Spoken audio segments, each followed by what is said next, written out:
And welcome back. Well, as we tape our show on Friday, Hurricane Matthew making its slow and terrible march up the East Coast, causing difficulty and misery everywhere it goes. Much help will be needed for the folks affected by this killer storm. The good news, volunteers from around the nation and here as well are already in the region or heading there to lend a helping and compassionate hand. And joining us now, some of the folks who are mobilizing to help in the cleanup and recovery effort. They are Neil Lockel, the CEO from the Long Island American Red Cross, and Michael DeVille-Pierre from the New York American Red Cross. And welcome to our show. Thank you. It's great to have you folks, because we are so thankful for organizations like yours. We know that in a pinch, the American Red Cross always answers the bell. Tell us what you're doing to help and how Long Islanders are involved. Sure.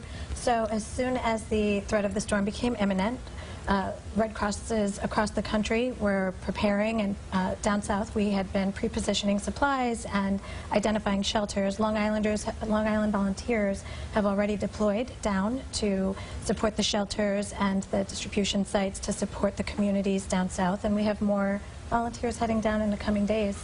Yeah, and Michael, I'm sure that's true for the New York American Red Cross. And how does the Red Cross deal with it? Because they're called upon from Haiti to Florida and New York and beyond. Well, one of the great things about the Red Cross here in the U.S. and across the world is that we're a network, and we come together to help each other.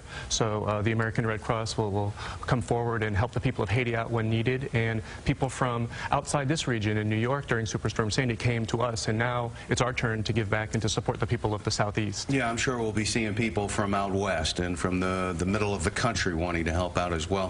What other organizations are you working with, though, that have specialties that can help in these situations? So down south, we will follow the lead of our Red Cross chapters down there and their community partners, whether that is their local United Ways or whatever organizations they partner with down there, government agencies, and coordinate services and supplies to the residents. And we've seen that there's some rescue organizations, which typically will come from police departments and other such type organizations, already heading down there, and I'm sure they're going to be able to save lives as they always do. Yeah, and we work, closely with all our partners. The Red Cross role in the immediate onset of a disaster is that immediate assistance, sheltering, food, initial relief, and then we also support longer term with recovery as well. But we work very closely with partners across the board. Now, is there any problem with getting supplies there, considering that this has battered the whole transportation system there? So one of the things that we've done is we have pre-positioned supplies. We have them in Long Island in the event that we have to mobilize here, but we also have them across the East Coast in any area that could be threatened by a major storm. We have the pre-positioned supplies so that they're ready before the storm hits, and we're also mobilizing volunteers before the airports get shut down. So we have several thousand volunteers. Yeah, because the airports were shut, the roads are clogged, flooded. And what sort of supplies do you have at the ready? So we have supplies to provide families and individuals with warm blankets, warm meals, and cots to sleep in, so shelter supplies, some hygiene supplies, and in addition, our volunteers provide mental and emotional support. Yeah, I was just going to ask you about shelters. I've seen even in some cases like mini shelters that have been brought in. But what is the unique challenge to this storm, would you say, with the massive power outages and the flooding that we've seen? How does that make it more difficult to help out?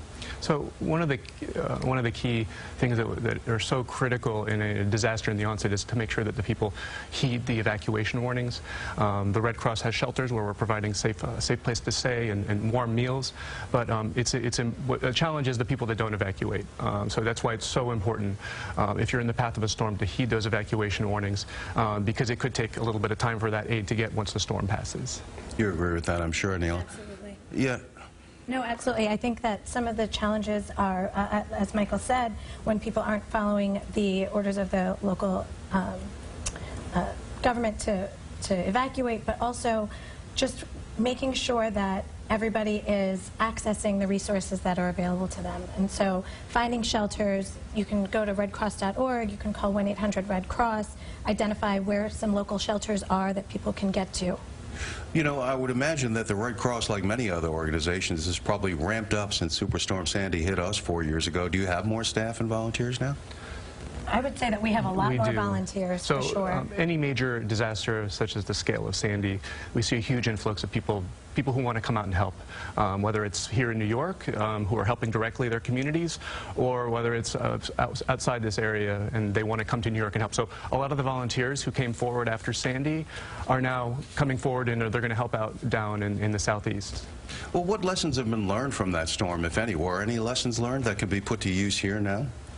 So community partnerships, I mean, here in New York, we have strengthened and maintained stronger community partnership with more organizations, and so many people came forward. There's so many players, so many individuals. So we have these strengthened partnerships.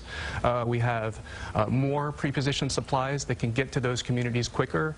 And we've been able to use social media as a tool in a more effective way to gather information about where people can find help. Neela, what have you been hearing from your volunteers and your staff? I know they have been paying attention to the news. Yeah, we've all been glued to our